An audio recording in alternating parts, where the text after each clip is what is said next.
Welcome back, fight fans. We're back for another one. More UFC Vegas on both ends of it today. UFC Vegas 69 from last Saturday and UFC 70 for this Saturday. And not only that, but good news though. No more Vegas after this week for I think it's about 2 months straight. No more Vegas. Well, I mean, we'll be in Vegas, but not for the Apex. We'll be, of course, there's a couple pay-per-views going. There's London, Vegas, of course, with John Jones.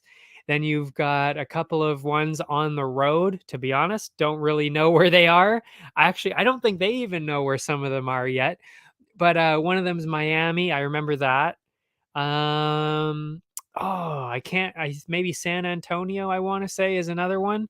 I can't remember, but no more Apex after this Saturday for a couple months, and I could not be happier. I mean, listen, I was totally cool with the Apex for quite a while, but I got to be honest. Now that we've started to go into these real shows with the pay-per-views, and then of course some of the other ones, like St. Louis and some of the other ones like that, it's kind of like, oh, this is what it's supposed to be like. Okay. And then whenever it goes back to the Apex, it's like, oh, okay, now I really, really see the difference. It's much, much worse at the Apex. It is just infinitely better not at the Apex. So it's going to be nice to see that happen after this Saturday. But anyway, one more Saturday here. And it looks like we've got a better looking card too than the last one. I mean, I don't really shit on cards at all for the most part, but this one, I don't know. Just right away, as soon as I was looking at the lineup, I was like, there's a couple of good ones on here, but man, at the Apex with these fights, this is going to be a slow night, a slow night. And it definitely was. It was definitely tough to watch at times. Whoopsie. Knocked my water over. Lol. Um but there were still some pretty good standout prospects, especially in the main event. So we'll get into the prelims right away. Then, of course, of UFC Vegas 69, and then take a break. And then, of course, we'll be back for UFC Vegas 70, which is Span and Krylov, of course. So yeah, we'll open it up with the prelims. That was Clayton Carpenter and Juan Camilo Ronderos.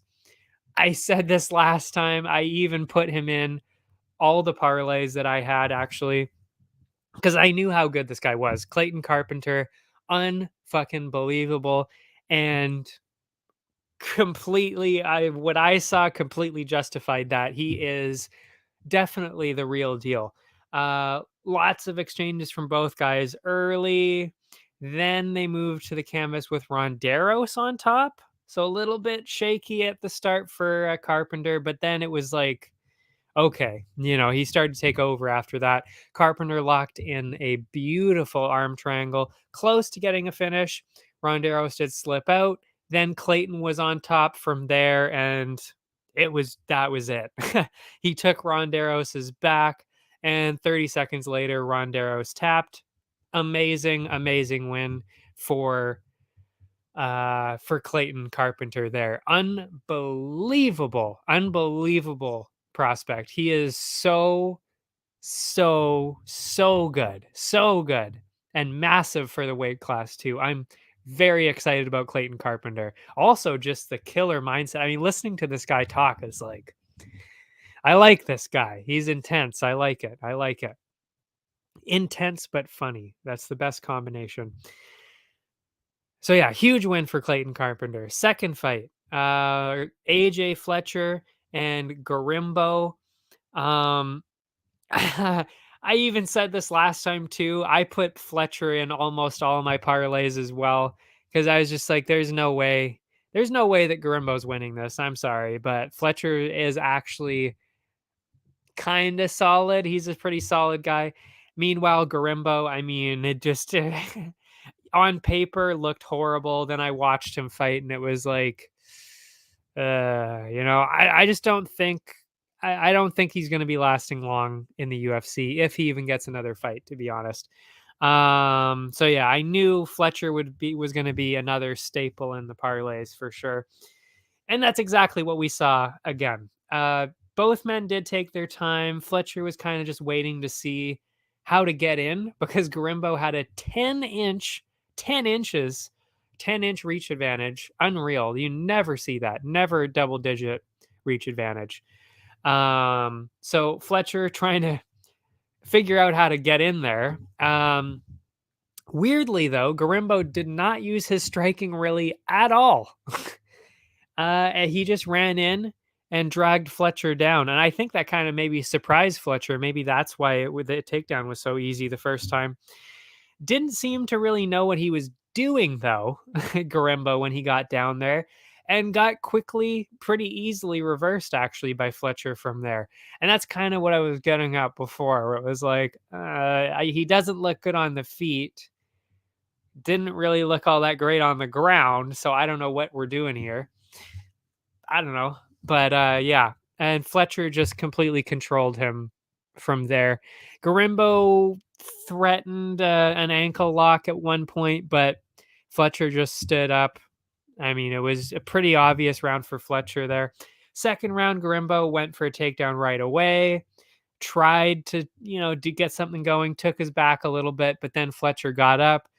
Huge elbow, dropped Garimbo, and then locked in the guillotine for the win, which we will now, of course, call the club and sub. That is now what we're going to be calling it all the time after that one in Australia. And I can't remember who said it in Australia, but club and sub is definitely what I'm going with all the time when I see that. I love that. Club and sub. I love it. For AJ Fletcher on that one. So another pretty obvious win. I mean, there was no surprises there for the first two fights. Other than I was a little surprised actually Garimbo lasted that long. I think it was really just the size, the reach of him that was kind of, like making Fletcher a bit more cautious. But yeah, easy win. Third fight. This is actually where we had our first prediction last time. That was OSP Felipe Lins. Not really entirely surprised by who won because I did say it could really literally this was exactly 50-50 for me. I mean, it was a complete coin toss, really could have gone either way.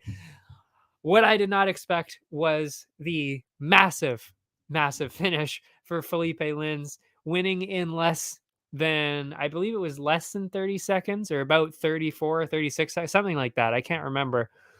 Unbelievable.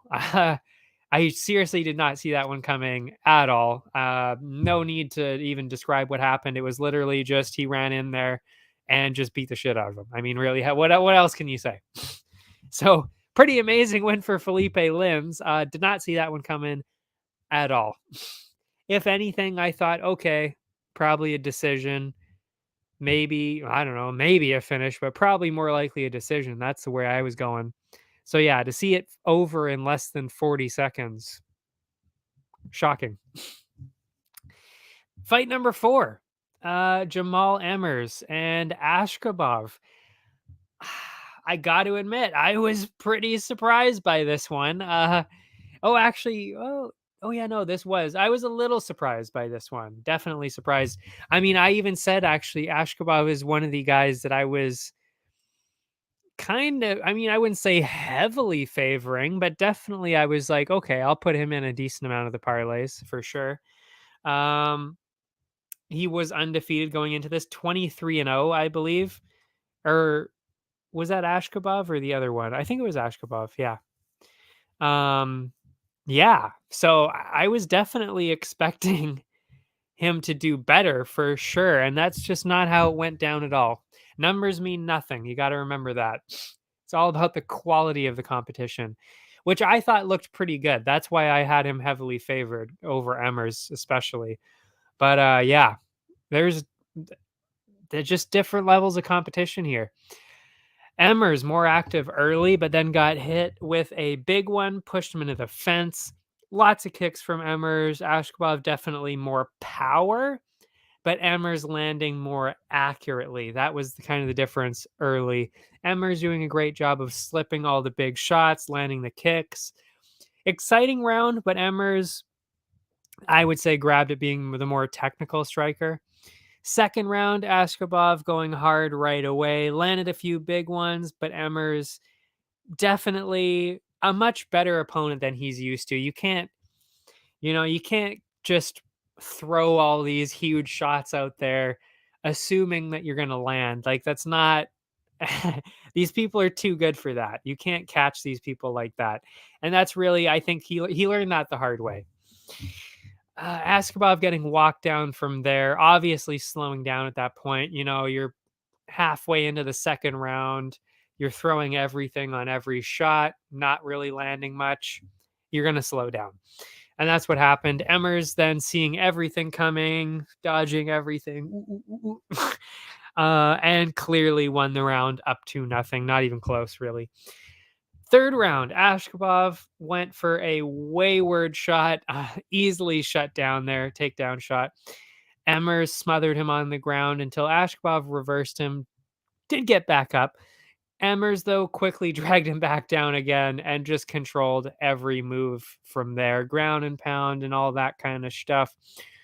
They did go back up, but Ashkabov just had nothing left at that point. Just obviously done. Pretty dominant decision win for Emmers on that one. See, you gotta you gotta have good competition. It doesn't matter if you've got 5 wins or 30 wins. If they're not against good people, doesn't mean anything. Just goes to show you. Fight number 5, Mayra Bueno Silva, Lena Landsberg. This was another huge favorite going into it, being Mayra Bueno Silva, of course. And that would be another one that I heavily favored in the parlays, rightfully so. I mean, Landsberg not really doing a whole lot that's impressive, really, at all. And Bueno Silva doing some pretty good work outside of this matchup. So thought that was a pretty obvious pick. And we were right. Nice kicks from Bueno Silva early, then a lot of work along the fence, which is interesting because Landsberg very much known for the clinch, but not really getting to use a whole lot of that. Did get wobbled a couple times. Huge kicks on all 3 levels from Bueno Silva. Leg kicks, body kicks, head kicks. I mean, amazing. And really slick, quick, powerful. Really impressive. Then Landsberg was already pretty red from all those knees and kicks, so already was not looking good. Silva then started to grapple, taking Landsberg down fairly easily. Kind of expected. That's the way I thought it was going to be going, was submission. Took her back. Easy round for Bueno Silva there. Second round, Landsberg really locked, looking to clinch up, as I mentioned, the elbow queen right there. Getting pieced up trying to get in there, though, because you got to get in. And if they're seeing it coming, it's not going to work. And that's exactly what happened. Then Bueno Silva used that position to get an easy takedown. Lots of top damage, but then really just nonstop control. Then with about 30 seconds left, Landsberg got out, but then actually went back to grappling, and that was the mistake. Should not have gone back into grappling, should have just gone back up, gone to the center of the cage. Instead, went back down there and paid the price with a nasty knee bar. My God, those knee bars are disgusting. Insane. Very impressive win for Bueno Silva, as expected. Fight number 6, Nazim Sadikov, Evan Elder. Again, definitely favoring Sadikov going into this, as we mentioned last time. But I did figure this was going to be slightly closer, because actually, even when it was announced, I was like, Evan Elder might have a chance here, because he's a lot better than the record would suggest, even after this, actually. I mean, he was winning the fight very clearly. But we got lucky, I guess. We got lucky in this case with the bet because Sadikov was definitely losing this fight pretty convincingly, actually, before what happened. And we will get into what happened right now. Both of them throwing a lot early. Elder landing more, but it wasn't really slowing Sadikov down at all.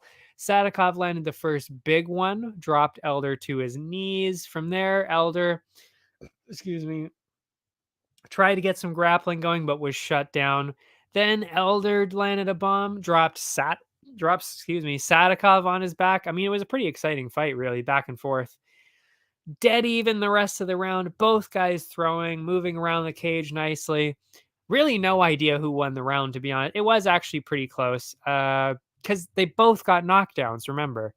So, I mean, what ended up happening actually was all three judges did give Elder that round because we know what the score was before what happened. And I think that's fair. I mean, like I said, it really could have gone either way. I even said, 10-10. I mean, probably not 10-10 because there were knockdowns on both sides. So I think at that point you kind of have to pick a winner. But I picked Elder because I thought that he landed a little bit more and I thought his knockdown was a little more convincing. It's, you're splitting hairs at that point. Again, you could go either way, realistically.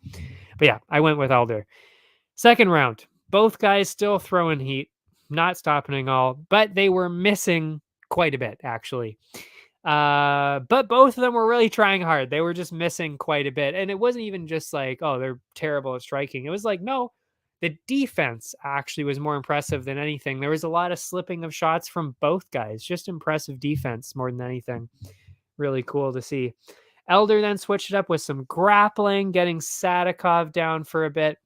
After a couple minutes of getting controlled by Elder, Sadikov then landed a couple of good ones, then went back for a takedown of his own. Another really close round, but to me, Elder just seemed to get the best of the round. So I kind of thought he was up 2-0, or, if it was 10-10, which it probably shouldn't be this time, you'd be at 2-1. But I think 2-0 was pretty fair. Or, again, could have been 1-1 because I did say that the first round was super close. Third round, nonstop still. Again, very exciting fight. I think it ended up being the fight of the night for the UFC. Was not my fight of the night, but it was close. I don't think it was anyway. I can't remember. Oh, no, I picked the next fight. What was I saying here? Where was I at? But then it looked like there was a foul. It looked like there was a foul. I thought maybe, is there a low blow? Or was there an eye poke? What happened here? But no, the ref actually got called in, or the doctor actually got called in because of a massive, I mean, you seriously, look, I have a screenshot of it too because Dana White posted it. Insane cut on the eyebrow of Evan Elder. It wasn't really bleeding though, which I thought was interesting because you could tell it was huge, but it wasn't really bleeding much. But the doctor was brought in. Not really even much of a conversation at all was had between anybody. The doctor just took one look at it and was like, "Yeah, we're cutting this. This is over." And yeah, after I saw the picture, I mean, as a doctor, if I saw that as a doctor, I'd be like, "Yeah, no, we're stopping this. That's a terrible cut." It was like this wide and about this wide the other way. So it was like almost his entire eyebrow was just a hole. So yeah, definitely see why it was stopped, even though realistically it actually wasn't even bleeding, like I said. But hey, what can you do? And I actually even wrote here, because this was before I saw the picture, I said I really don't agree with that kind of stoppage at all. It's kind of absurd. And actually, I do stand by that. I don't like the stoppage right away. What I do like seeing is, yeah, you bring the doctor in. Okay, it's not really bleeding much. So what we do is, we'll see what happens. Go for a couple of minutes. If it's really, really, really bleeding a lot and it's a huge problem, then yeah, you stop it. But it wasn't really bleeding at all. So it was kind of like, nah, I don't really agree with this kind of stoppage. That's kind of garbage. But hey, what can you do? And then, like I said, that means that Sadikov won. So he was down 2 rounds, got the doctor stoppage, kind of lucky. What can you do? Sometimes you cash in, sometimes you don't. This was one of those ones where we got a little bit lucky with cashing in because he was definitely on his way to lose. But hey, as long as you cash in, who cares? Main card, Jim Miller, Alexander Hernandez. I knew this was going to be super close. I went with Hernandez because, younger for sure, 10 years younger, I think. Definitely, he's one of those guys that I think they're both kind of those guys though they don't care. Like they're going to go in there, get hit. They don't give a shit. They'll take it and then deal it back. That's what both of them do. So I knew this was going to be a good fight, and I knew this was going to be a close fight. And I was right about both because this ended up being my fight of the night. And it was actually really close. But yes, I did go with Hernandez on this one, which ended up being a good choice. Although I will say, I'm not sure about the way the judges went on it. I thought it was really close. Anyway, they started off a little slow, feeling each other out a bit. You know how it is. Hernandez definitely landing cleaner early, jumping in, getting out, slipping the counters, which is what I was getting at. He's definitely the more, I don't even know how to say it because maybe the more polished striker is what I'm going for. I wouldn't say necessarily better striker, but well, maybe, but more technical, let's say. So I figured that was going to be an advantage for him. What was I saying here? Yeah, avoiding a lot of the damage. Miller landing some good kicks, getting some clean shots. Did have Hernandez wobbling back a little bit into the fence. This happened twice. And I mean, again, they both don't mind getting hit. So that wasn't really a surprise. Also landed a big head kick, but Miller just took it. Didn't even flinch. Just ate a head kick straight to the face. Didn't even flinch. Didn't even react like it was nothing. Insane. Very close round. And this one I even said probably a 10-10. But if I had to pick one, I was actually going towards Miller, but it was close. Like I said, 10-10 would make more sense than anything else. Second round, Miller pressuring hard at the start of the round. Then Hernandez came back, looked pretty crisp. Miller started to slow down a bit, allowing Hernandez to steal back the momentum. With a minute left in the round, though, both guys started to wake up. Miller pushed, landed a big combo. Then Hernandez did the exact same thing. Then it was Miller again landing big. Then it was Alex landing big. I mean, it was just back and forth, super, super close. Might have had Hernandez because Jim's face was a little bit more banged up, and he might have landed a bit more. So that one I did give to Hernandez. So really could have been all over the place at this point. Third round, Hernandez doing well at the start of the round, really giving it to Miller. But then just like before, Miller came in, gave it right back to him. Miller definitely showing some damage on his face, but still doing a lot of damage himself. And that's really what I thought was important. I mean, when I score fights like that, I don't know. Miller definitely, oh yeah. Hernandez then stole the momentum back, pushed Miller into the fence. Miller trying to walk forward, get something going because he knew it was that close. You need to do something. But he was getting hit quite a bit when that was happening. Sadly for Hernandez, though, he did get taken down, put in a nasty rear naked choke, managed to get out of it. But I said that it might have actually cost him the decision. It was really, really close. So I said it could have gone in either direction. I'd have probably given it 29-28 Miller, I gotta say. I don't know. But, now that I'm looking through it, I totally see why. I definitely could have gone Miller in the 3rd round for sure, or, Hernandez in the 3rd round for sure, because I did even say he was, he looked like he was taking less damage a little bit. But it was super close, like I said. It was very, very, very, very, very close.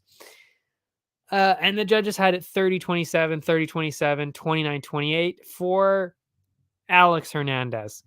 Wouldn't really say I was surprised by 29-28, Hernandez. Like, okay. I did even say, like I said, first round seemed like a 10-10. So, I mean, really, that could go either way, obviously. But 30-27, I don't know. I'm not sure I really agree with a 30-27, but, I guess if they're really all that close, as I said, realistically, 30-27 could make sense. I'm a little surprised that 2 of them had it that way, though. But yeah, good win for Alexander Hernandez. It's a good way to get back in there. He's been having a rough time. I don't know what's going on with him. He's kind of one of those guys. Actually, he reminds me a lot of like somebody like Kevin Lee, where he's got so much potential. He looks so good, you know? Like he's got that look about him, not just his physique, whatever. Yeah, they're both pretty big. I'm talking about the way that they fight. They both look good when they fight. They both look like they're doing a lot of damage, like they're technical, like they're really good. And then they just don't win. It's really frustrating to see because you want them to do well. You want them to do so well, and then it just doesn't happen for him. So I'm glad to see Hernandez get back in there with a win, I should say. Fight number 8. Fuck me, was this one of the worst fights I've ever seen. William Knight and Marcin Prachnio. I went for Knight by KO. Good God. If you showed anybody that fight and and you predict a KO from Knight, you'd look like an absolute idiot. My God, did not see that coming at all. One of the worst.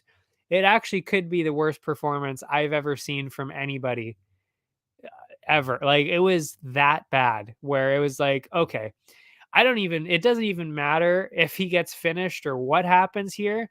That they are never inviting him back. That is guaranteed. He is not getting back in the UFC after this. Awful, awful performance. Huge size advantage, obviously, for Knight going into this. I mean, he's always bigger. And I mean, it was, I don't even know what to say. Like, it was just a terrible fight. It was something, I don't even know how many kicks it was. I think it was something like,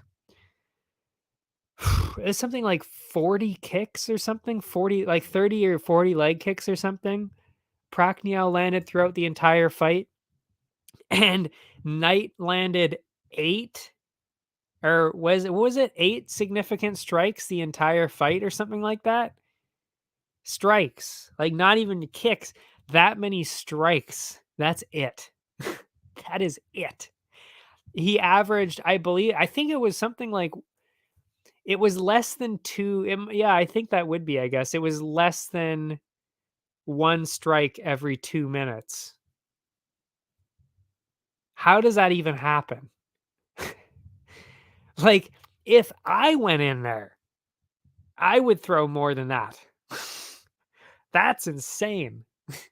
That's crazy. I mean, just insane. I don't even know how to.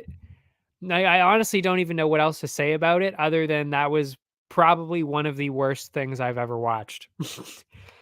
Just I mean, and even from Prachnio, like, even the mindset from Prachnio to be like, because after 2 rounds of Knight doing that, what? Go for a finish. I mean, for fuck's sake, he's clearly not doing anything. Go for a finish. Even in the second round, maybe. You see halfway through the second round, oh, he's not throwing anything at all. Blitz him.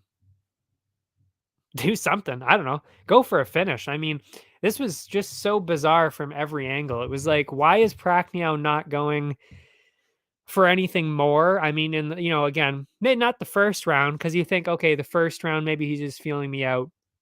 You don't know. You don't know how what their strategy is. But second round, you start to wonder, like, is he gonna just keep doing this the whole fight? This nothing the whole fight? Is that what's happening here? And then just turn up the heat. Turn it up. Just go for it. So I wasn't impressed by anything that I saw. This was brutal, brutal. One of the worst fights I've ever seen. And Felder, I think it was Felder. He also said that where he was being really nice about it, but even he was like, "This is the worst thing I've ever seen in my life." Yeah, it was really bad. So yeah, obvious win for Prakniel, but wow, was that the worst piece of shit I've ever seen. And obviously Knight got cut after that. As soon as the fight ended, I was like, well, we're never seeing William Knight again. That's not happening. Doesn't matter if you just signed a new contract. If you see that shit going on, that's it. You're out of here. That's bad. After that, we had Pogues and Josh Parisian. I had Pogues by decision. I figured this was going to be pretty close. Because really, I don't think either one of them is really good at all. I think they're both terrible. Pogues, really more of a light heavyweight. And by the way, I don't even think he's terrible in general. I actually think he'd be okay at light heavyweight, but at heavyweight, you just don't belong there. It just, it's just not your weight class. That's it. That's as simple as that. You are a light heavyweight, just like Zach Pauga, which we saw right after this. You're a light heavyweight. That's where he belongs. It's the same thing for Pokes. You don't belong at heavyweight. And I mean, just barely beating Parisian like this. I mean, holy shit. And that's not a good, if you're barely beating Parisian, you probably shouldn't be there. Excuse me. Anyway, into the actual fight itself. As I said, Pogue's decision. That was the bet going into it. Parisian walking forward, landing a decent one early. Pogues landing a crisp one. Pogues slipping a little bit, driving forward, straight for an easy takedown. A little surprised by that. I thought he was kind of just going to stay on the feet because he's a pretty crisp, quick striker. He's definitely got the speed advantage at heavyweight, that's for sure. But no power, which is why I said there wasn't going to be a finish.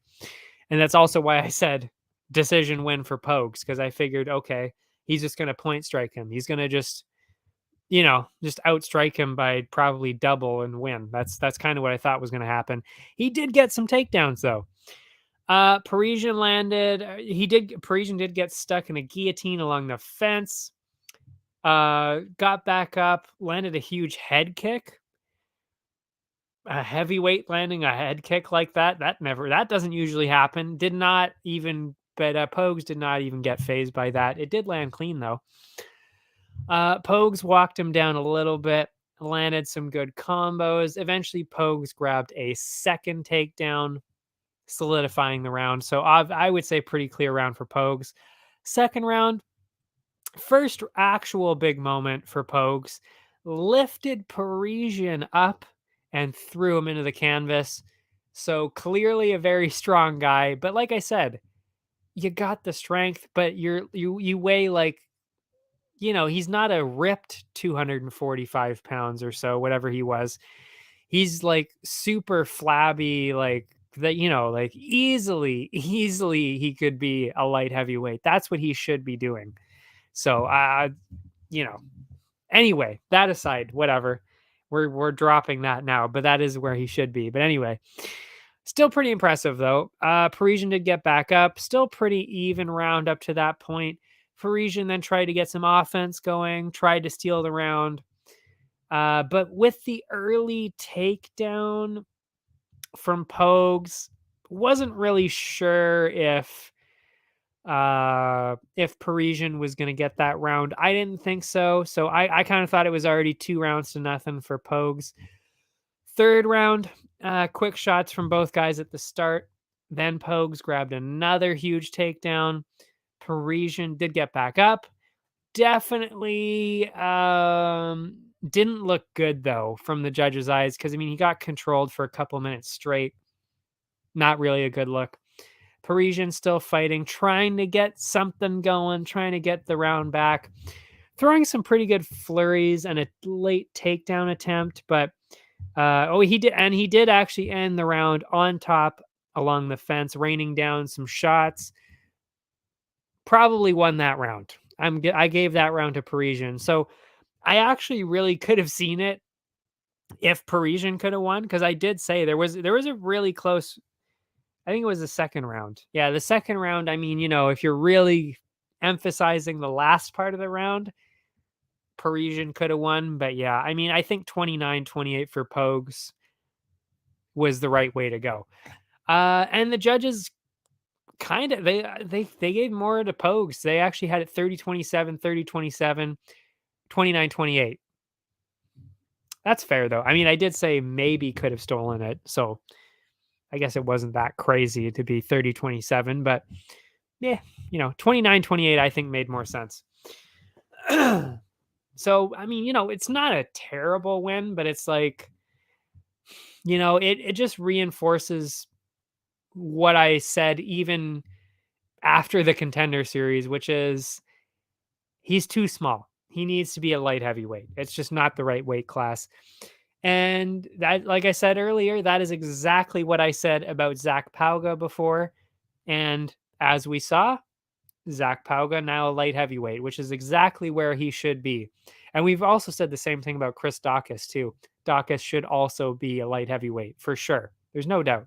Definitely should be a light heavyweight. But yeah. So Pauga. I mean, what I would say, what are the odds? But I do know the odds. Well, at least I did at the time. I mean, I think the only thing that people thought for sure was going to happen is there's definitely going to be a finish in this fight. Okay. And here we are, the first fight in Jordan Wright's career that goes the actual distance. That has never happened to him in his entire career. He has only ever been a part of a finish, and now he finally gets a decision. And I gotta say, boring. Boring. I don't think you could win a fight in a more boring way. That to me is like what Holly Holm was doing for, man, it was like four fights in a row there. She was just doing all that, where it's like just clinch along the fence for 12 minutes out of the 12 out of 15 minutes. Like, fuck. Like, it's hard not to fall asleep when that happens. Good God. So yeah, that's really all that happened. I think it ended up being, it was almost 10 minutes of control time for Pauga, and not really a whole lot else happened. I mean, the first round, it was like that, obvious round for Pauga. Second round, obvious win for Pauga. Third round, obvious win for Pauga. It was just so boring though. And what pains me is that he actually even said, I'm going to do this in every single fight from now on. Don't even ask me my strategy. It is going to be this every single fight. Wow. Like, way to get yourself to, have nobody watch you. Like, I don't want to watch. Nobody wants to see that.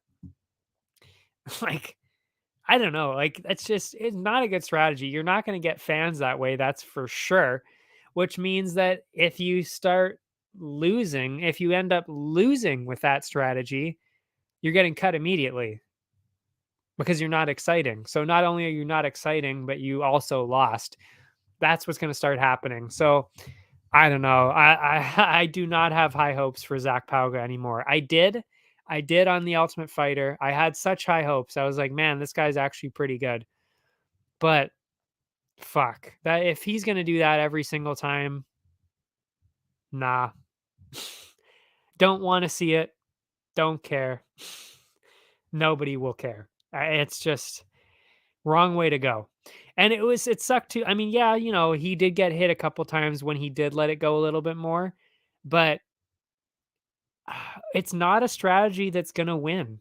It's just not, especially with the criteria nowadays. You have to get damage. So if you're not doing damage, that's it. You're going to lose. You can't elbow people along the fence every single time because some people you can't do that against. They'll either take you down or they'll block it or they'll elbow you right back and you won't want to be there. So it's kind of like it's just not one of those strategies that ever works. There's a reason why we don't see we don't see elite level fighters do that. The only one that does that is Holly Holm, and we saw what happened. She lost in a decision that I think she should have actually won, but because of how she was fighting, it wasn't doing damage, so she lost. That's what Pauga's going to end up doing. Not a good strategy. So was not impressed by that at all. Hated that. Made the night even worse than it already was. And now I've got the main event. That would have been, of course, Jessica Andrade and Erin Blanchfield. And I got to admit, I said it. I said it last week. I really, really thought that. I mean, I'm not saying I didn't think Blanchfield stood a chance at all, but I think Andrade deserved to be a huge, huge favorite, and I was actually a little surprised that she wasn't. So I think you got anybody who picked Blanchfield got kind of screwed on those odds because I don't think that should have been that close on the betting line. But that being said, how can I argue when she actually won? Won, actually, I would say fairly easily. Yeah, shocked, truly shocked. That is the only word I had when I was watching it. I was just like, wow, like Blanchfield is the real fucking deal. That is all I had to say after that. And again, I don't get salty about these things. It's not like I'm saying, oh, she's not that good. Andrade just had a bad night. Blah, blah, blah, blah, blah. Like, no. I know how good Andrade is. And Blanchfield outstruck her and then submitted her in the second round. I mean, holy shit. That is impressive. And I even said, I mean, I'll say it again after. I truly believe Blanchfield is going to be the next champion. I really do. I really, really do think. Well, because I do think Valentina is going to beat Grasso. I don't think that's really going to be all that close because, I mean, it might be close, but Shevchenko is just essentially a better version of Grasso. That's really all it is. But anyway, we'll get into that later.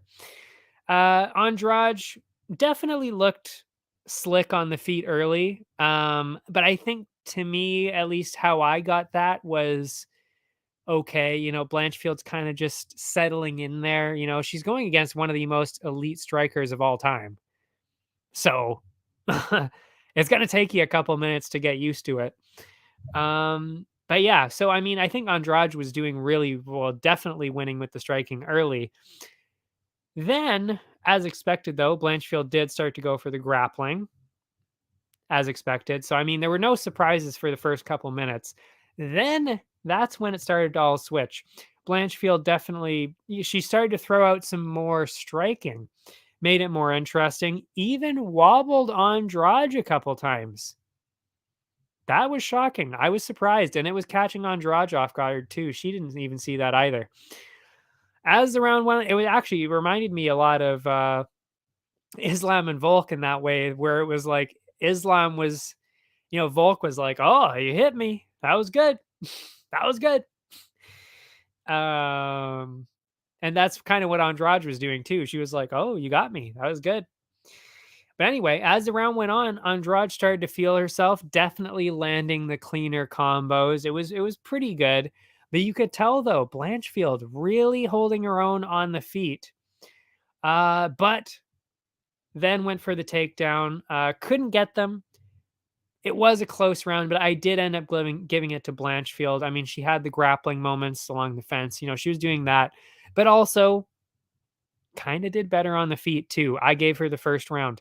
Second round, Andrade looked like her normal self. Definitely back in there with the striking, definitely warming up. Maybe she wasn't taking the Blanchfield striking seriously the first round. Maybe that's what was happening. I think that kind of is what was happening at first. And then she realized, oh, I'm getting hit. I need to stop. But yeah, so then in the second round, definitely started to wake up with the striking for Andrade. Then Blanchfield got into it with the grappling. And as soon as the grappling started, it was, whoops, excuse me, it was all over from there. Andrade just didn't seem to see it coming, did not see the choke coming. It wasn't a club and sub scenario, but yeah, I honestly don't think she saw it coming. And actually, that was reinforced by the fact that this isn't a joke. This actually did happen. Andrade actually did talk about it after.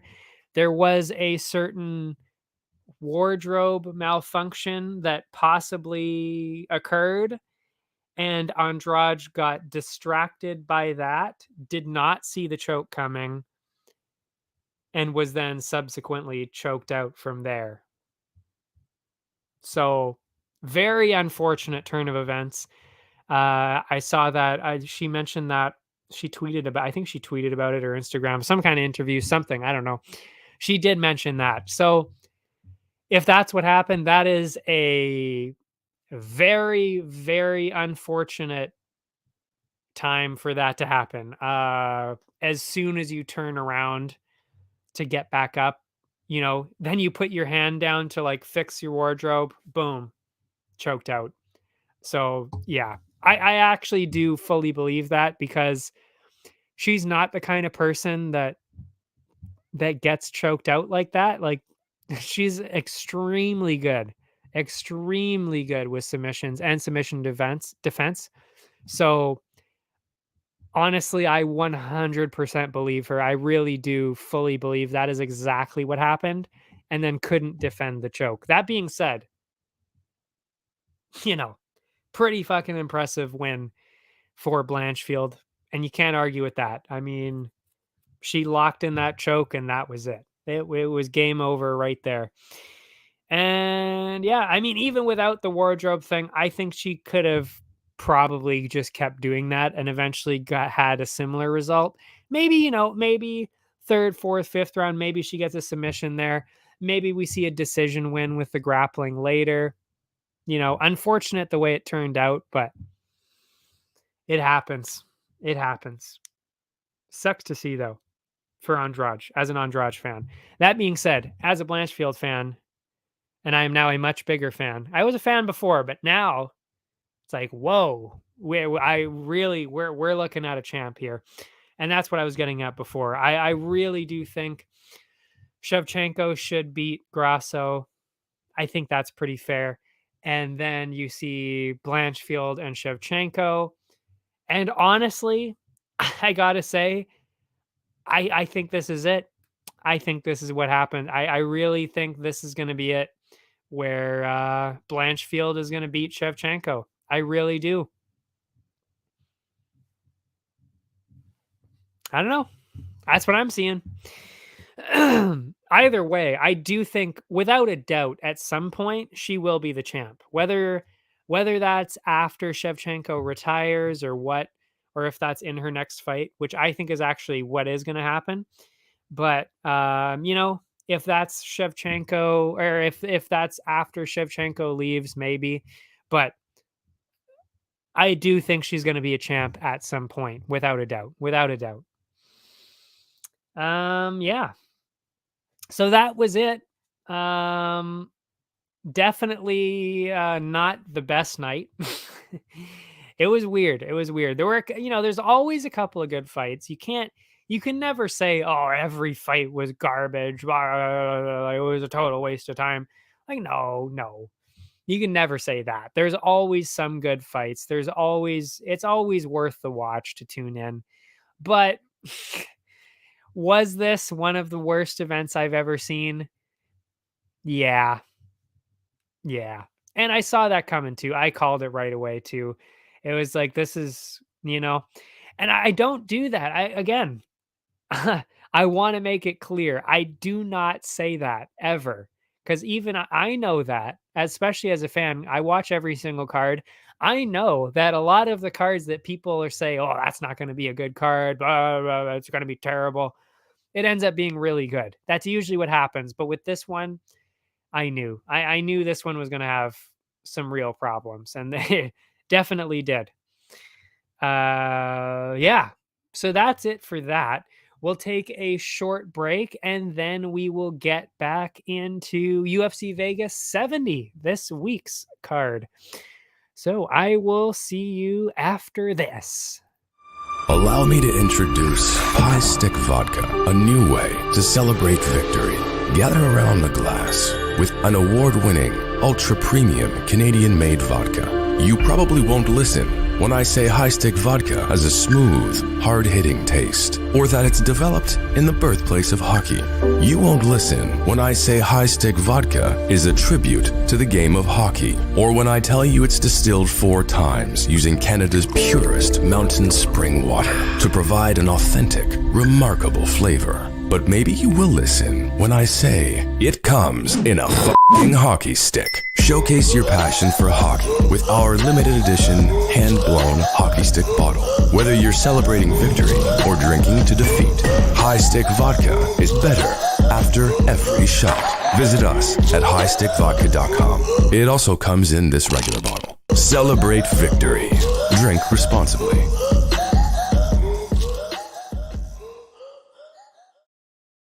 And we're back. Yeah, so UFC Vegas 70, like I said, last week at the Apex for about 2, maybe even 3 months. It's a long break from the Apex. And boy, do we need it. Boy, do we need that break from here. Because, my God, especially after, oh my God, especially after we watch the best, seriously, one of the best cards of all time, the quite possibly one of the best, definitely one of the best crowds of all time, go from that to this. I mean, wow. Wow. Way to kill the audience the week back. I mean, fuck. What a garbage choice that was. But anyway, but yeah, now we're back again at the Apex. This one is definitely going to be a lot better than last week. I can already see that. At least I hope. I mean, it seems like it's going to be a lot better. But anyway, jumping right on into it with the main card. That is opening up with Eric Gonzalez, Trevor Peak. This is one, I got to say, even though one of these guys is undefeated, it's a lot closer than it sounds. It really is. Gonzalez, I don't even remember what I'm really going to have to look at my notes for this. I mean, man, like, it's similar to last week where you really got to do your research on this one, because I guarantee you, if you don't watch UFC on a regular basis, you won't have seen half this card. And actually, even I hadn't seen, I think it was about, there were quite a few fighters on this card that are just completely brand new, not even on the Contender Series. But there were quite a few Contender Series ones on this as well, which is Trevor Peak. Trevor Peak is one of them. But Trevor Peak, undefeated, did get I think it was a finish on the Contender Series. But if you watched it, yeah, definitely not as impressive as it looks on paper. He was getting absolutely destroyed for the entire fight and somehow managed to flip it around and get a win. But he was getting absolutely annihilated before that. So I am not taking him. I can tell you that. And Gonzalez on the other side, now I remember who Gonzalez is. Gonzalez on the other side, if you remember, he actually debuted against Jim Miller. And this is where Jim Miller did get his first KO in, like, I think it was something like 6 or 8 years or something like that. It was something crazy. So it wasn't a good look, but he was really doing well against Jim Miller before that. Like, he dropped Jim Miller a couple times. He was doing really, really well against Jim Miller. Did lose, like I said, and then he I didn't write down who the other fight was against. Doesn't really matter though. Oh yeah. The other fight, Terrence McKinney. So, debuts against Jim Miller, loses that, obviously. I mean, like, look what Alex Hernandez went through, and he barely won that fight against Jim Miller. So already it's like, that's high caliber against Jim Miller. Then you get absolutely smoked by Terrence McKinney. I mean, if you're not the elite of the elite, you are going to get absolutely blown out of the water by Terrence McKinney. So that is exactly what happened there. But I mean, those are the two losses. I mean, it's nothing crazy. I mean, those are both very understandable losses. And on the other side, like I said, Peak got absolutely hammered by his opponent on the Contender Series and just somehow managed to flip it around and get the win. So to me, I think there's really only one way to go with this. You got to go with Gonzalez. I mean, I understand, Gonzalez lost 2 in a row, Peak undefeated, but fuck, if you saw those if you saw their fights, both of their fights, you'd be picking Gonzalez for sure. And I actually think he's going to get a finish. I really do, because he dropped Jim Miller pretty bad. And even Hernandez didn't drop him that bad. So he hits pretty hard. And as for Peak, he got dropped bad multiple times. So I mean, with the UFC experience, Jim Miller, Terrence McKinney, the power, the striking, I think Peak is going to get finished. I really do. And if he doesn't, I mean, Peak is, if you look at his record, it's pretty much all, I think it's all first round finishes. So it's kind of like after the first, maybe the second round, he doesn't really have a whole lot in him at that point. So even then, kind of more of a Gonzalez way to go too for the decision. But personally, I'm going with the finish, going with Gonzalez on this one. And lucky for you guys, he is the underdog. And of course, it makes sense. Peak is undefeated. Of course, he's the favorite. But like I said, all you got to do is watch that fight and you'd be like, I don't really feel comfortable picking him. I really don't.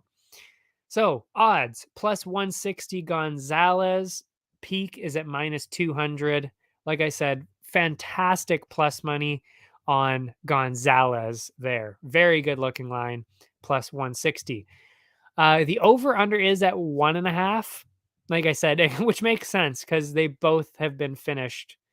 Actually, no. Peak has only gotten finishes. Gonzalez has only been finished in his UFC career. And like I said, I could easily see Peak getting finished too. So I really do think there's a finish coming. That being said, because it's at 1.5, I would definitely be going for the over for sure. And it is at plus 145. Plus 145 right now for over 1.5. To me, I think that looks like a great betting line. I mean, just the odds alone of that, I mean, plus 145, you might as well at least give it a little bit of a shot. And the under 1.5 minus 189, I mean, banking on a finish between somebody who's never fought in the UFC and somebody who's lost twice in a row under 1.5 rounds, like, I'm not banking on that. I'm not banking on that any day. There's no way. Not from what I saw. So plus 145 seems like a much, much better deal. After that, it is 2 Canadians, Mike Malott and Johan Linus. Good news, we're going to get a win. We're going to get a good old Canadian win. Bad news, we're probably going to see 2 Canadian losses. And we're also probably going to see 1, maybe 2 Canadians get cut from the UFC. Tragic. Canadians not doing well anymore. They're really not. They are going on a trip straight to the ground. Awful. It is sad to watch. It really is. Hurts my soul. But yeah, who is going to win this time? I honestly think this really is actually very, very even. That being said, one of them is significantly more technical than the other one. and that's Malat. Malat, very crisp, very technical, very quick. He's got some power too, but it's mostly the real, like, the accuracy, the precision of his striking is pretty impressive to watch, and he does get finishes too. As for Linus, more of that guy that kinda, he's just kinda loose. He's loose all the time. He hits you with stuff that you don't necessarily see coming because he's not super orthodox, and he is pretty powerful. But, you know, the the straightest way, like the straightest path to the target is always gonna win. So precision always wins over winding punches unless they just literally don't see it coming. But yeah, if you get there first, you're going to win pretty much every single time. And Malat is probably going to get there first. So to me, I'm going with Malat minus 220. So he is the favorite as well. I think he's also possibly slightly younger. I don't quote me on that. I can't remember. Actually, I think he is for sure. Yeah. And a more impressive record too. So it, like I said, it is close, but I've got to go with Malat on this. And I am going with the finish because Linus gets hit a lot. He gets hit a lot, and Malat can hit a lot. No, Malat is a very, if he gets hit like that from Malat, it's going to be over. So that's what I'm thinking. Malat by finish. The over under is actually dead even on the odds pretty much, but it is also at 1.5, just like that last matchup. um, I'd be going with the over on this for sure because they're pretty tough. They're both pretty tough guys. I'm only saying a finish because I think Malat is more than capable, but a decision is definitely not out of the question. I could very much easily see that happening. Uh, yeah. So, but again, because they're both very, very tough guys. So I'm going with the over 1.5, and that's at minus 105 right now. And I think that is another fantastic betting line to take advantage of. Minus 105, that's almost plus money. I mean, at 1.5 rounds, when they're that evenly matched, I think that's another good one. I think the overs are going to be great on this card. There's actually, now that I'm looking at it, on the main card, 5 out of 6 of the fights are at 1.5 rounds. That is very unusual. That is very, very unusual. I just noticed that. That's very interesting.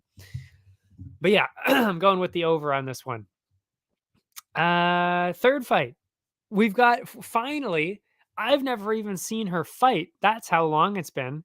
Well, except for, of course, when I did my research, but I've never seen her fight on a card that I'm watching. Tatiana Suarez. I'm very excited because she seriously was looking like, oh, this is going to be the next champ. Undefeated. I think 8-0. I can't remember. I think it was 8-0.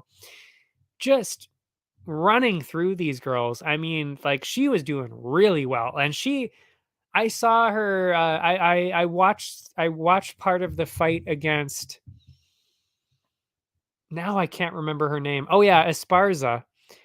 And that ended up being actually a draw, I think. So it wasn't like 8-0. Like, she's like, I think 8-0-1 or something like that. I think that's what it is. Yeah. And easily, easily took her down. And Esparza is known for her grappling. And Suarez was like, she was giving it to her really good. So, I mean, you got to think, if she can do that to somebody like Esparza, that's dangerous. That's dangerous. The only thing that has me a little like, I don't like the looks of this too much. Like, there's still that little hint of something that I don't like. And that is, this is at 125, whereas Suarez has been exclusively at 115 before this. And she's going against a heavy grappler, De La Rosa. Yeah, Montana. I should just say Montana. Montana is a bigger grappler. So, that could be a problem trying to take her down and all that. But I gotta say, like, yes, there is that, but it's also like Suarez is just so good. And I mean, who knows what she was doing in that time off? I honestly think she's gonna come in here and she's gonna fuck shit up. Like she's gonna make a huge statement. I really do think that. I'm going Suarez, and I actually do think we're gonna see a finish here. I think Suarez is gonna get a finish because if you've seen her ground game, it is unreal. Like I was actually surprised that she didn't submit Esparza. It was going like that. So she's the real deal on the ground. That is for sure. So that's the way I'm going with it.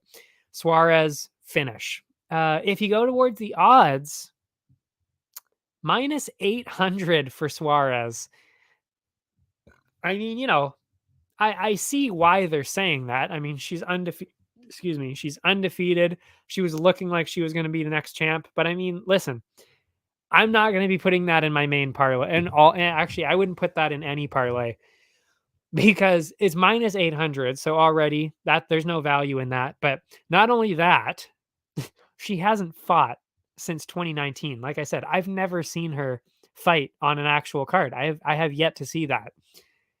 And meanwhile, and like I said, there's also the size difference. She was fighting at 115. She's fighting at 125 now. That's a difference. That is a difference, especially against somebody like De La Rosa, who is slightly bigger and a grappler. So, so yeah, I'm not putting it in the parlay. There is no value there. But am I picking Suarez to win? Yes. The real value comes in on this definitely with the finish for sure, because that's got to be a lot closer to minus 200, I would imagine. Actually, I might not even be, it might actually be plus money for a finish right now. They don't have that up here. Actually, maybe they do. Hold on a sec. I will check to see if they have those odds. They do not. They do not have those odds up yet. I didn't think so. They don't usually do that until like Thursday, Friday. So yeah, they don't have the finishing odds up there, but I would imagine a finish for Suarez is probably minus 150, somewhere around there, maybe in the plus money because they're figuring probably a decision. So yeah, there's definitely way more money in the finish, and I would confidently put some money on that just based on the value alone. Yeah, the over under, as I mentioned, is favoring the decision. So that's why I'm thinking finish is probably plus money. Minus 167 for over 2.5. Stay away from that. I mean, come on now. We thought, like, a lot of people thought she was going to be the next champion. So let's go with the under. You know what I mean? Like, there's obviously a lot of value on the under. That's plus 128 for under 2.5. I mean, there's so much value there. Could have been the champ if she actually might have been the champ. That's crazy. That's the craziest part. If she wouldn't have been out for that long, we actually might have been looking at Suarez being a champ right now. No joke. That's how close she was getting for sure. Especially at 115. I mean, holy shit. If she blew Esparza out of the water when Esparza was a champ, I mean, holy shit. Well, actually, no, she didn't blow her out of the water. It was a draw, but still, I'm sure a lot of people thought she won that if it was a draw. Again, I didn't watch the whole thing, so I don't know how it ended up. Like maybe Esparza did really well after that, but Suarez was looking real good. So yeah, against somebody like Montana here, I really think there is a lot of value on the under, which would be a Suarez finish, I would think. Because I don't envision a planet, a reality where Montana gets a finish. I don't see that. Anyway, that is it for that one. Augusto Sakai, Dontail Mays, that is what's after this one. After that one, I should say. And I would actually say there's a pretty clear favorite in this one, and I'm not sure why the odds aren't a little more favored, and that would be Sakai. Sakai for sure. There is no way I would pick against him in this matchup. I mean, You know, he's on a 4-fight losing streak, but let's be honest, like the losing streak is Overeem, Rosenstrike, Tuivasa, Spivak. That's the 4 losses. Like, that's not a bad crowd to be losing out to. I mean, all 4 of them, I think all 4 of them got knockouts too, which again makes sense. Overeem knockout. I think that might have been a decision from what I remember. Rosenstrike knockout, Tuivasa knockout. Those make sense. They get knockouts all the time. Spivak, that also makes sense. He's been getting finishes too. So none of that's really surprising. But he lasted until I think it was the second round for Spivak. And like I said, I think it might have actually been a decision for Overeem, or maybe it was like a later one. I honestly can't remember now. But like I said, you know, that is a quality lineup to lose to. And he had some solid wins before that anyway. Mays just he's just not that good. He's just not that caliber. I would actually even say that he might be another one of those guys that doesn't really belong at heavyweight. He's actually kind of one of those in-betweener guys where it's like, I don't know if he can make light heavyweight, but he's too small for heavyweight, that's for sure. So he's kind of one of those in-between kind of guys. And he's not really doing well. I mean, the 2 wins that he has, Josh Parisian, Rocky Martinez. 2 of the worst heavyweights.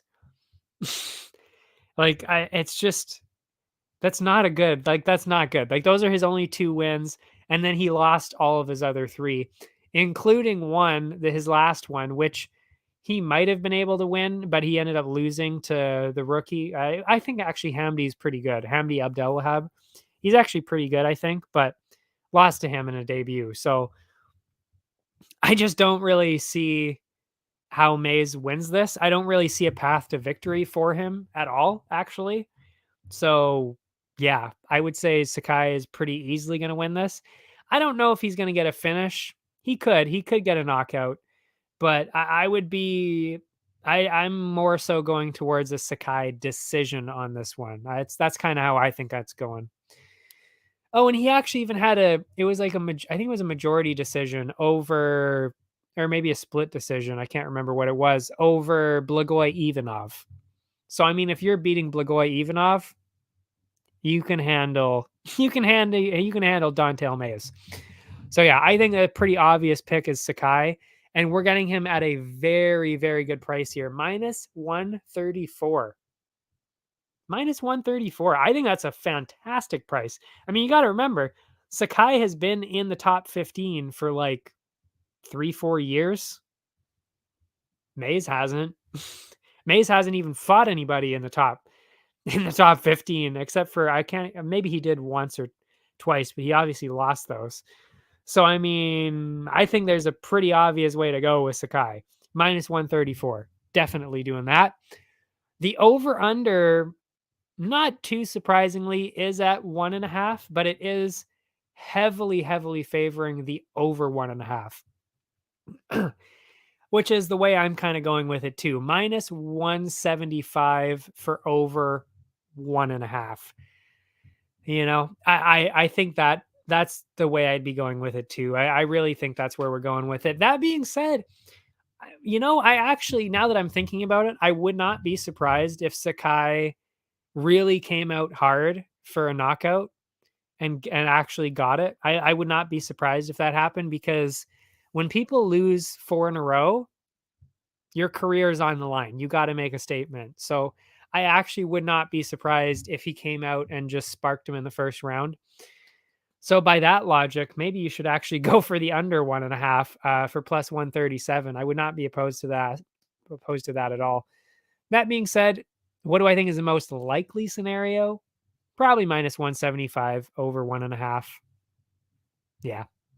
So you can go either way on that one. I think the logic of, you know, you're down 4 losses in a row, maybe go for the finish right away. I wouldn't be surprised, especially against somebody like Dontel Mays. Prove that you're way better than somebody like that.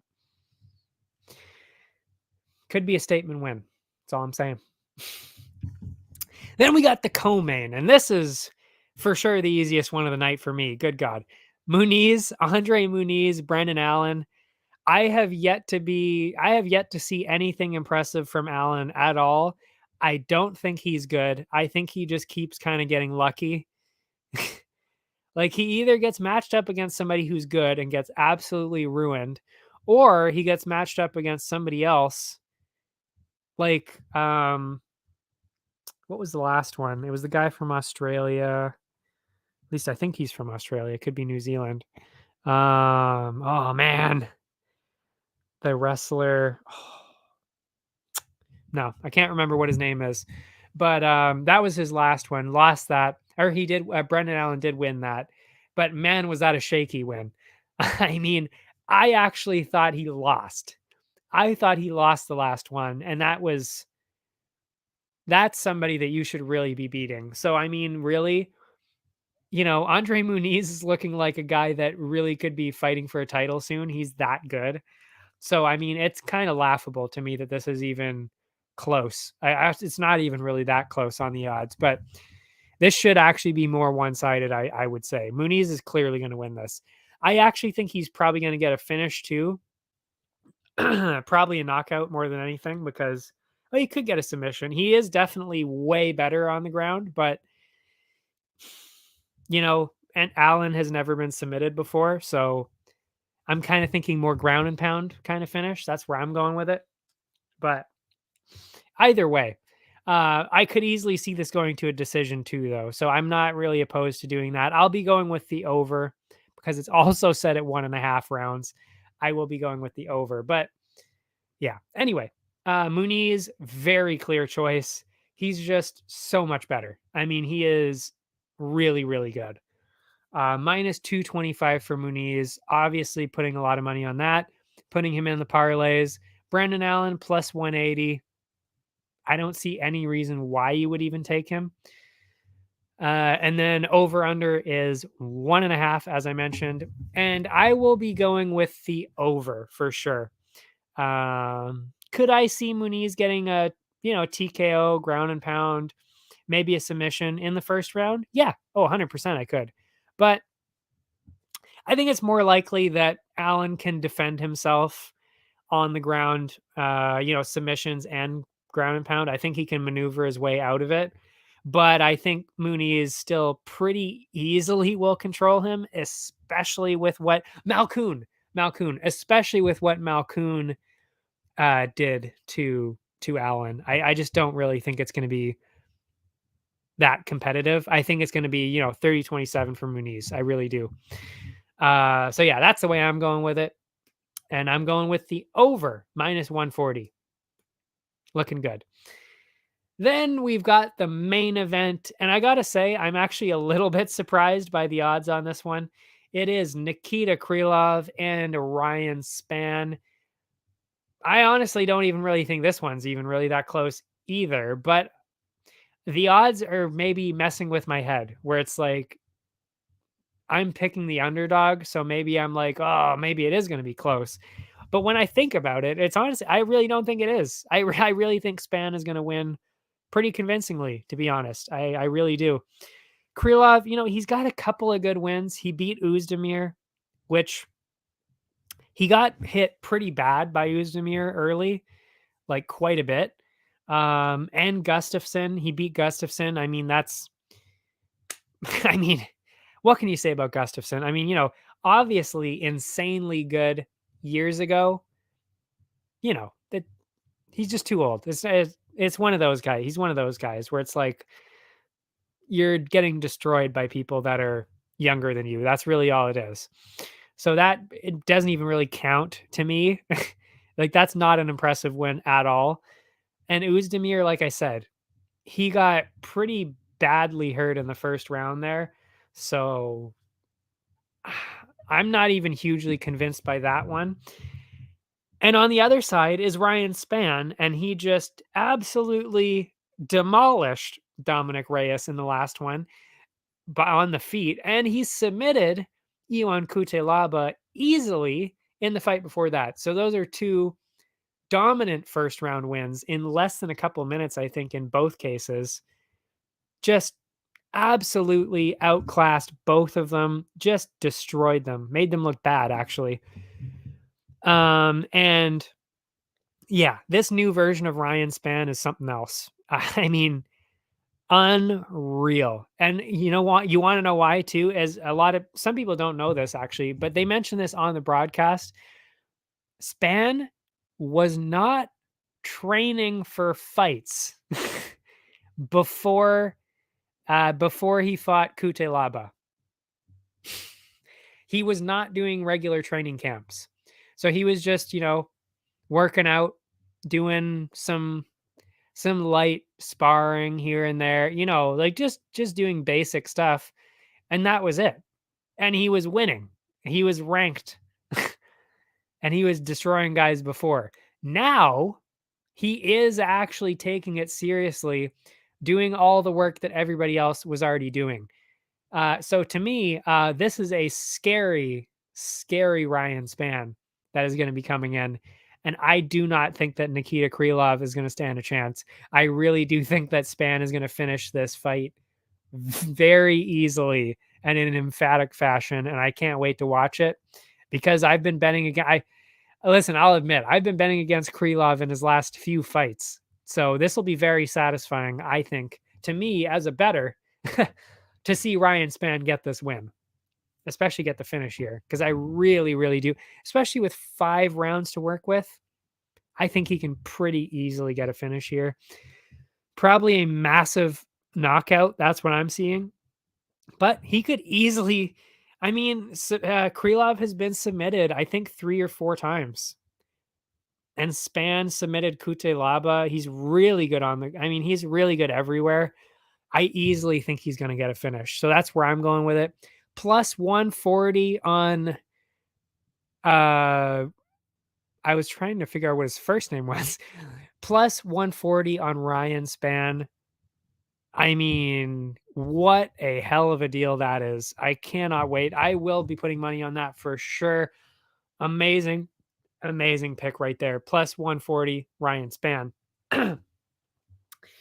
As for the over under, they are favoring the under 1.5. Under 1.5. Minus 50 right now. Minus 150 right now for under 1.5. That's crazy. That is crazy. I mean, I see why, because they both have a lot of first round or Spann has a lot of first round finishes, not so much for Krylov.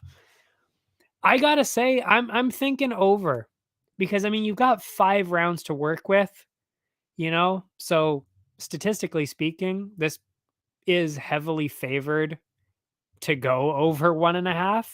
So I think just as a, using the stats, I mean, it's pretty clear you should be going with plus 116 for over 1.5. So I would say that's the way to go with it. But would I be surprised if this ended in the first round, especially with Spann? No. But like I said, I mean, listen, bet on a Spann finish and Spann in general. You could be you probably be cashing in quite a bit of money, especially with the finish. So yeah, I think it's looking real good for that betting line. And that is it for the main card. There are 2 that I want to talk about in the prelims, and they both actually look like very exciting fights here. First, you got, now I'm trying to find it, Narulo Aliev and Rafael Alves. That is the first one I'm going to talk about, and I'm very excited for that. I really am. Both of these fights that I'm going to talk about, I'm excited about. Alves, I mean, powerhouse to say the least, fought Drew Dober. He was actually doing really well. He was holding his own until the 3rd round. Then Drew Dober lands a disgusting body shot to finish Alves with a body shot TKO. Crazy fight that was. I mean, it's always a crazy fight with Drew Dober. And that is why this is very, very close. Alves, incredible, like I said. But like I said, he's 1-2. He's 1-2 in the UFC, but my God, does that not do him justice at all. Drew Dober was the one loss, And then the other loss was Damir Ismagulov. I mean, we just saw Damir Ismagulov against, was it Gamrot? No, it wasn't Gamrot. Oh, it is Sarukian, right. And I mean, like, come on now. Damir Ismagulov, well, he retired now apparently, but that's a clear top 5 guy. So that's no shame in losing to somebody who really rightfully should be in the top 5. And then Drew Dober, which he was doing really well against, and then got finished with the body shot. And then he won his other fight. I mean, the guy's a wrecking ball. Like, he's dangerous, very dangerous on the feet and on the ground, which is why I really do favor him in this matchup, even though on the other side, undefeated Nurullo Aliyev, Tajikistan, the Tajik Eagle, which I think is really cool. Tajik, is it Tajik or probably Tajik, the Tajik Eagle. Very cool. I love that nickname. Kind of, I think it might be an homage. No, actually, no. I don't think it was an homage to Khabib. I think it ended up just being a happy coincidence. But anyway, what was I saying? Yeah, he is very much in that style, even though he's not from Dagestan. Obviously, like I said, he's from Tajikistan, but he's got that style, that sambo, combat sambo style with the grappling, pin them down, ground and pound, do that. That's what he does. But honestly, it is a style that will work against a lot of people. It can work against anybody. I mean, we saw that. We've seen that with Islam, saw that with Khabib. We've seen that with countless other guys from Dagestan. And he's got the same style. So can he win? Yes, of course he can. It's going to be boring as shit if he does, because he's probably going to just hold him down for the most part. But he can win for sure. But on the other side, the explosiveness, the power, the skill, both on the feet and on the ground from Alves is truly something to watch. I mean, that's why I'm excited to watch this. And I just think it's too early. It is too early for Nurullo Aliyev to face somebody like this.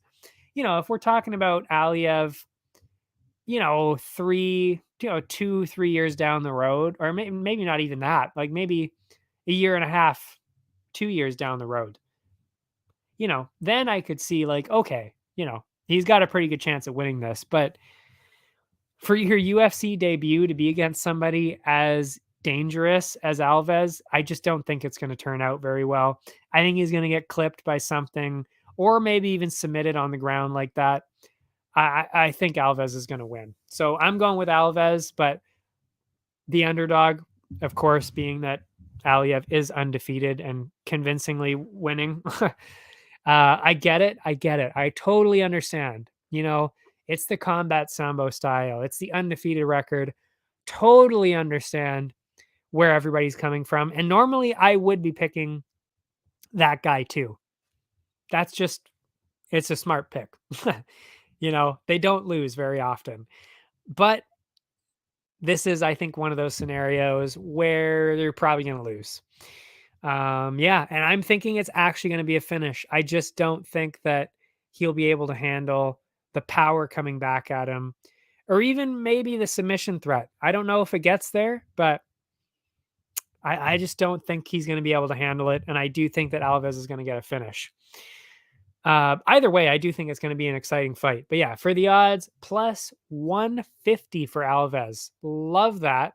Obviously, underdog. Love the underdog money. Going for that for sure. And like I said, I mean, it's Aliyev's debut. We don't know. We just saw somebody who's 23-0. 23-0. He lost last week. You're telling me that this guy can't lose? Come on now. Come on. So, yeah, I mean, I'm going with Alves on this. I really am. Plus 150. I'm going for it. Over under 2.5 rounds. That is a lot tougher. It is actually exactly tied. Minus 113 for over under 2.5. That's a tough one. I would actually go with the under on this one, because I think they both have an opportunity to get a finish. Because if Aliyev is just way better than I think he is, He could get a finish. He could get a ground and pound finish. Why not? Or he could even submit him. I don't know. And then Alves on the other side, if he is as good as I think he is, which I think he is, he could easily get a finish too. So I would actually say the under 2.5 is probably where the money's at. Minus 113. Not a bad deal. That being said, Aliev could easily just control him for all 3 rounds and win a boring decision. Could see that too. Really just on personal preference on this. Flip a coin, you got equal chances. It's 50-50. But like I said, I'm going with the under because I think there is a chance that either one of them could get the finish. I don't know. Either way, going with Alves. Then we've got another very exciting fight. I am actually really excited about this one. Ode Osborne and Charles Johnson. I don't like Charles Johnson, but I got to say, and I actually really like Ode Osborne, but I got to say, this is a tough matchup for Ode Osborne. Tough matchup. Johnson is, if you remember, if you've seen his last couple of fights, he was the guy just relentlessly trying to take down Muhammad Mokaev. Obviously didn't get anything going with it because Mokaev is insanely good. Actually, Mokaev was relentlessly wrestling against him. And Charles Johnson did manage to shut that down quite a bit, but still lost. But his wins, though, which I think he has 2 now. I think so. I think he beat Zhalgas, Zhumagulov, and Jimmy Flick was the last one. I remember that for sure because that was pretty recent. But yeah, the wrestling pace of this guy. I think he was also in the Olympics from what I remember because I think he's got the Olympic tattoo on his back. Just absolutely relentless. Will never stop looking for takedowns. And that is a problem for Ode Osborne because he does struggle against people who do that. So it's tough, though. This really is a 50-50 one for me.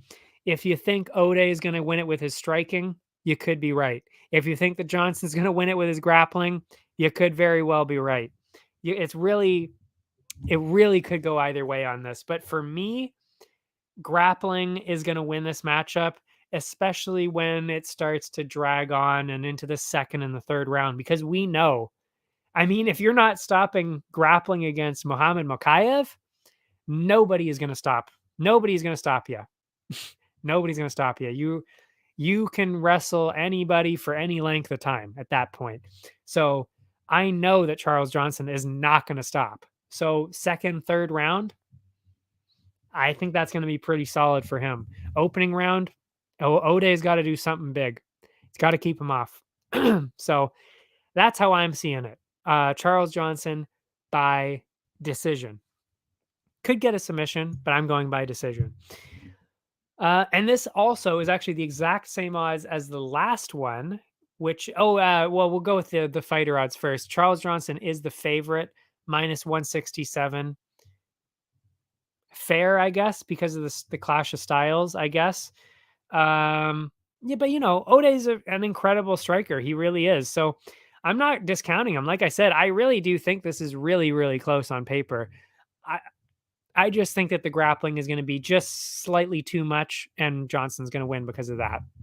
That's all. But yeah. Anyway, minus 167, going with Johnson. Over under 2.5, dead even, minus 113 on both sides. Like I said, exact same as the last one with Aliev and Alves. It's flyweights. They both go to a lot of decisions. I'm going with the over. Makes sense to me. Because like I said, if anything, even if Osborne shuts down those takedowns, he's going to be stuck along the fence because, yeah, he's not going to be able to shut that down. He will be stuck along the fence unless he gets a knockout or like really starts to punish him on the feet. But I think Johnson's clinch game is going to be powerful. So I would be surprised if there was a finish here a little bit. I'd be a little bit surprised. So yeah, I'm going decision all day on that. Minus 113 for over 2.5. That's where I'm going. And that is it. we will go through quickly the parlay opportunities on this one. And I think most of the odds actually on this card are very, very close, and rightfully so. So I'm not going to be making these huge long parlays or a bunch of them. There's some fairly simple ones here. Selecki minus 600. I mean, I don't think the other guy really has a chance at all.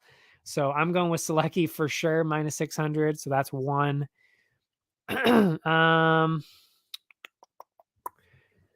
You could maybe go with Charles Johnson. A little hesitant on that. Mike Malott, minus 220. That's a good one. Minus 800 for Suarez. We even said that. I don't really think that's worth it. If you want a slight boost, I guess, you could do it. I'd be inclined not to, though, to be honest. I'm Augusto Sakai for sure, minus 134. Muniz at minus 225. Definitely throwing that down. Other than that, that's kind of it. All the other matchups are just so close, and the odds are so close that I just don't see any other matchups that really make sense for that kind of parlay. Yeah, that's it. And that is, like I said, that is it for, this is going to be it for the Vegas cards the Apex cards, I should say, for a while. Then we've got, oh my God, next week. Oh, I can't wait. Oh my God. Truly, this is the best lineup of the year so far. Without a doubt. Without a fucking doubt, this is the best. I mean, listen, that Australia card was banging, and there were a lot of good fights. But when you've got John Jones and Cyril Gane at the top, Fiziev Gaethje, and I mean I can't even remember. I'm so excited about those two that I can't even remember them. Oh yeah, Shevchenko and Grasso. That's a solid fight too, to be honest. This isn't one of those throwaways for Shevchenko. This is a real good one. This is Grasso. Grasso's good. This is going to be close. It's going to be real fun to watch. So, I mean, you got those two titles, the heavyweight and the Shevchenko. And you got, like I said, Fiziev Gaethje. And even you just keep going down the card, and it's just banger after banger. Just fight after fight. Just incredible lineup. I cannot wait for next week. I am so excited to watch that card. Oh my goodness. I cannot wait. Wow, is that going to be good? But yeah, that is next week. So we got that to look forward to. Just got to get this Apex over with, and then we'll be on to the real banging cards. Man, I can't wait. But that is it for me this week. If you want to see the other sports, we got Area 51. That's down below. They've got the other sports for you, especially hockey, mostly hockey. Oh, yeah. All my socials are below: Twitter, Insta, YouTube, of course, Twitch. All that good stuff. That's down below. That's where I post all my bonuses as well. Yeah, thanks for watching, everybody. I will see you next time.